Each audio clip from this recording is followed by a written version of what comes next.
hindi pa, tara, alamin natin.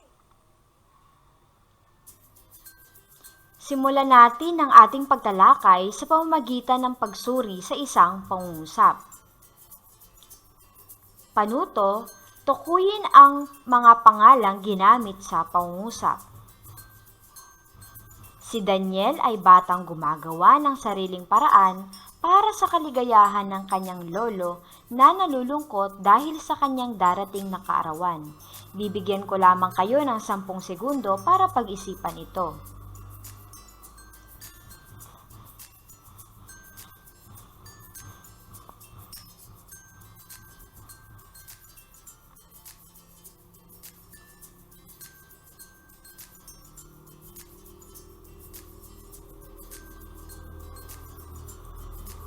Tapos na ang oras.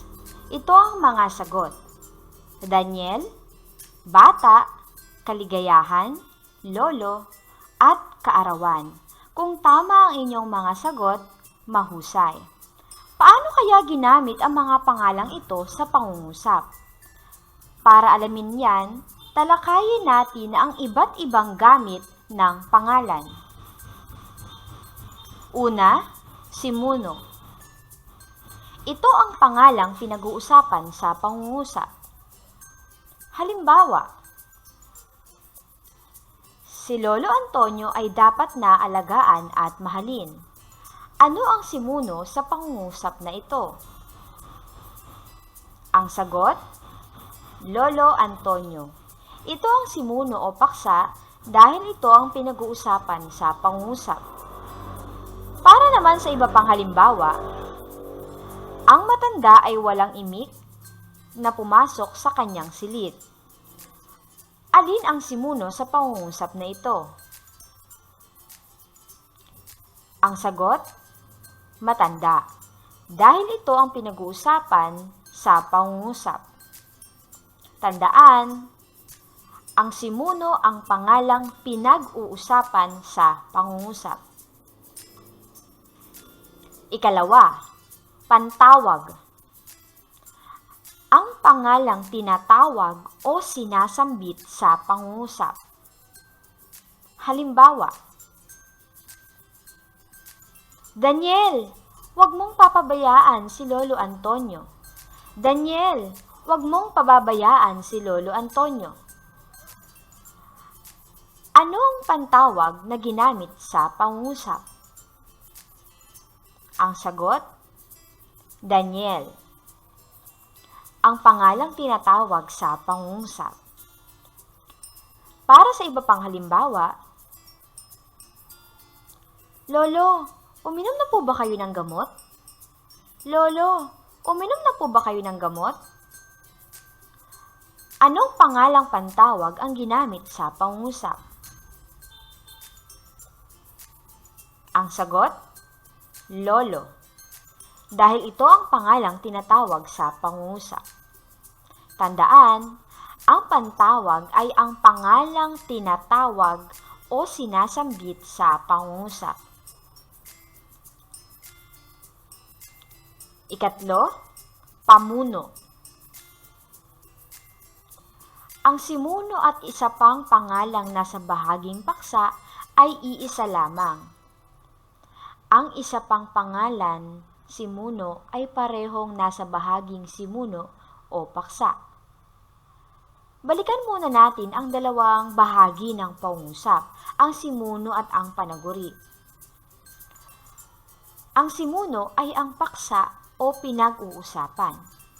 Ibig sabihin, ang pangalang pamuno ay matatagpuan natin sa bahaging simuno.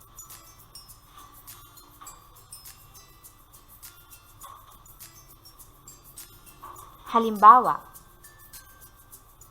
si Daniel, ang batang mapagmahal sa kanyang lolo. Si Daniel, ang batang mapagmahal sa kanyang lolo. Ang simuno o paksa sa pangungusap na ito ay si Daniel, ang bata.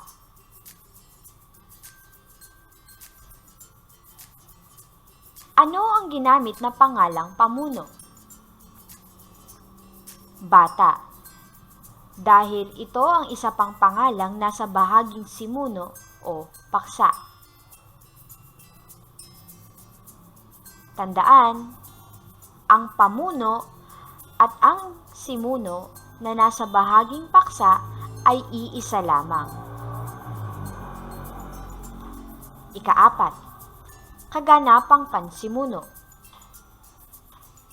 Ang simuno at ang isa pang pangalang nasa bahaging panaguri ay iisa lamang. Ang isa pang pangalan, simuno, ay parehong nasa bahaging panaguri. Muli, balikan muna natin ang dalawang bahagi ng pangungusap, simuno at panaguri. Ang panaguri ay nagsasabi o naglalarawan sa simuno. Ang kaganapang pansimuno ay matatagpuan natin sa bahaging panaguri.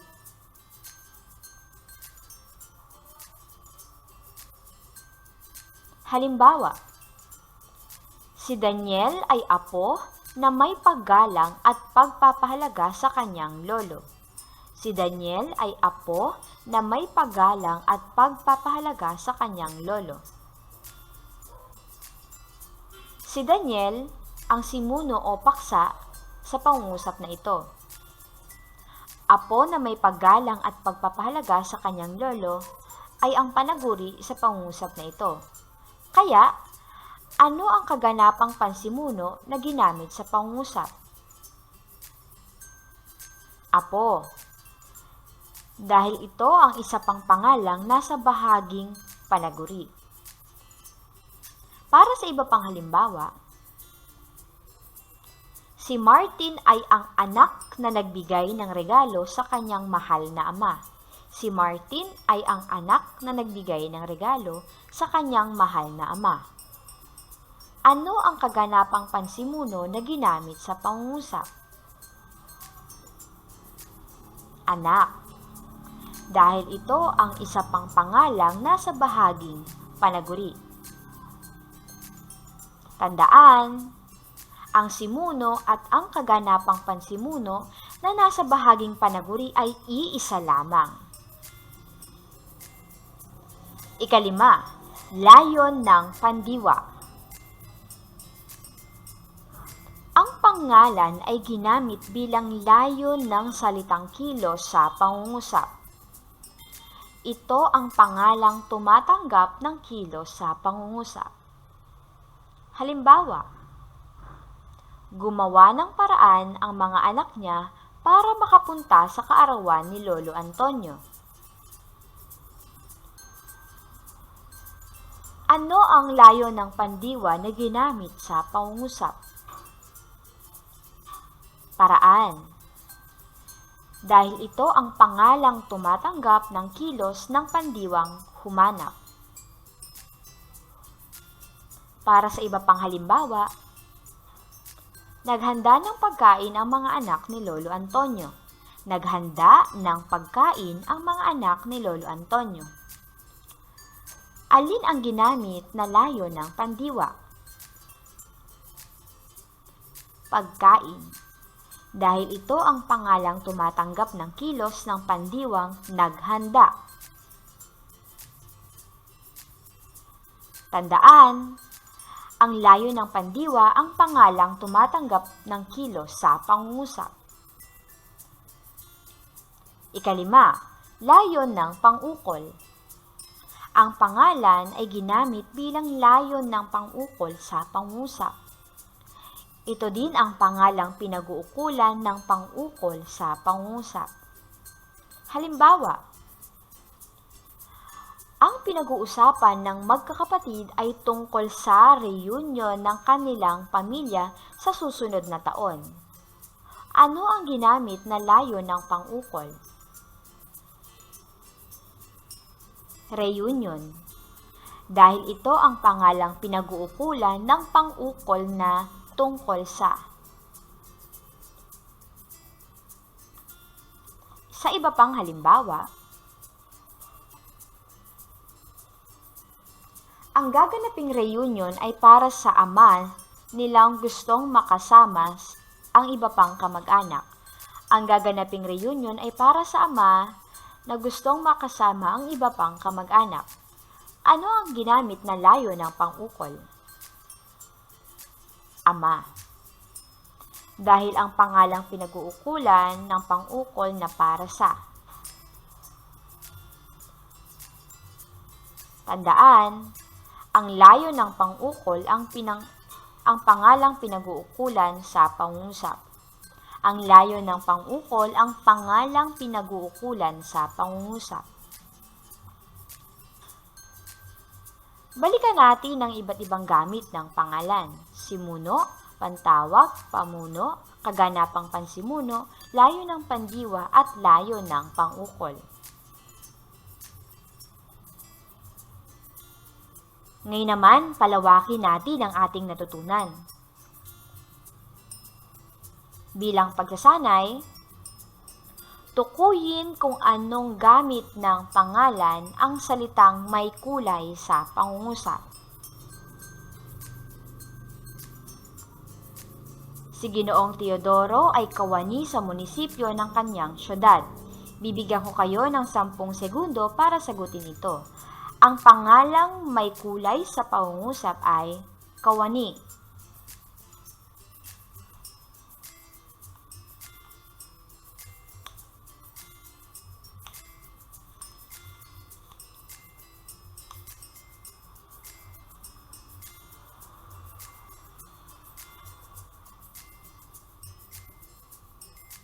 Sagot, kaganapang pansimuno. Ikalawa, si Maricel ang panganay ni Ginang Romeo ay magtatapos sa susunod na taon. Panganay.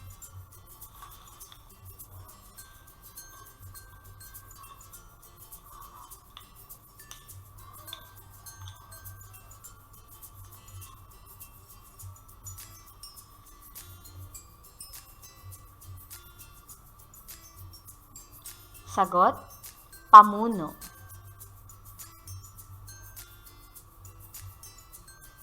Ikatlo, Ramil, magsaliksik tayo sa silid-aklatan mamayang hapon. Ramil.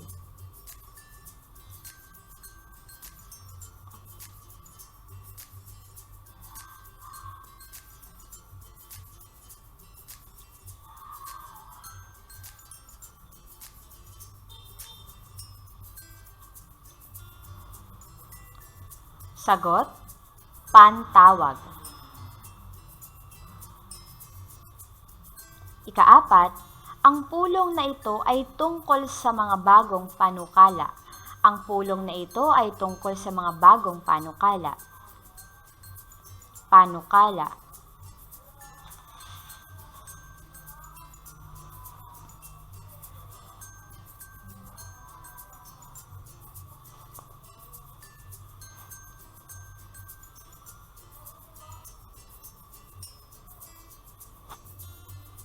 Sagot, layon ng pang-ukol.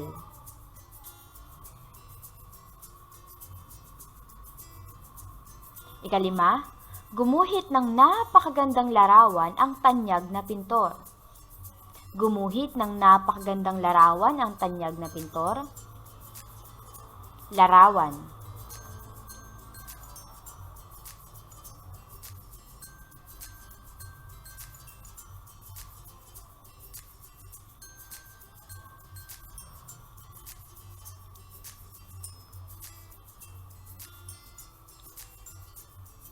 Sagot, layon ng pandiwa.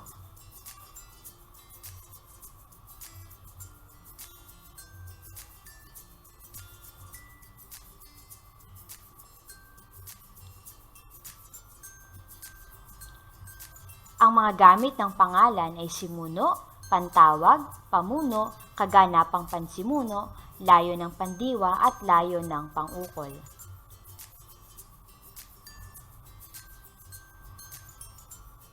Nawa ay naunawaan ninyo ang ating aralin ngayon. Paalam!